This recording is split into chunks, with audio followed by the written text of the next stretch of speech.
দেখেন এখন কিন্তু পশম দাঁড়ায় গেছে আমার, কারণ এটা কিভাবে সম্ভব? এতটা মানুষ এতটা পৈশাসী কিভাবে হতে পারে? এবার জুনিয়া সাকিবকে নিয়ে মুখ খুললেন প্রিন্স মামুন। সম্প্রতি এক ইন্টারভিউতে মামুনকে প্রশ্ন করা হয়, জুনিয়া সাকিব খানের অন্ধ ভক্ত ছিলেন, ওর গোপন অংশ কেটে দিয়েছে, এ বিষয়টি আপনি ব্যক্তিগতভাবে কিভাবে দেখছেন?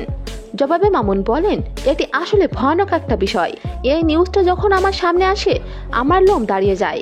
মানুষ এতটা পৈশাচিক কিভাবে হতে পারে? একটা পুরুষের তার ওই অঙ্গটাই তো মেইন, এইটার জন্য তো জীবনে এত কষ্ট, এত কিছু।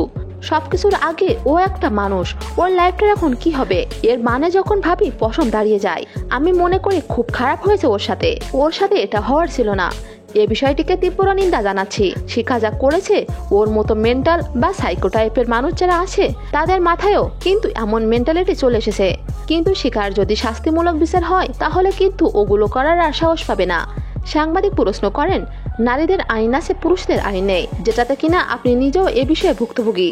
তো আপনি কি বলবেন, একটা পুরুষের আইন হওয়া উচিত কিনা?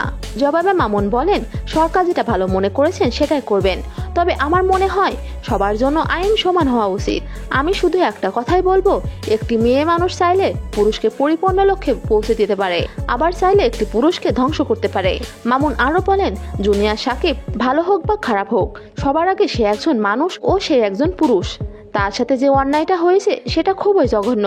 তার হাসাহাসি না করে বিষয়টি ভালোভাবে দেখেন ও সেভাবে নিজেদেরকে সচেতন রাখেন। কিন্তু নেটিজেনরা বলছে অন্য কথা। নেটিজেনরা তো বলছে এটা জুনিয়া সাকিবের সাথে না হয়ে মামুনের সাথে হওয়া উচিত ছিল। তো ভিউয়ার, এ বিষয়ে আপনার কি মন্তব্য করে যান কমেন্ট বক্সে।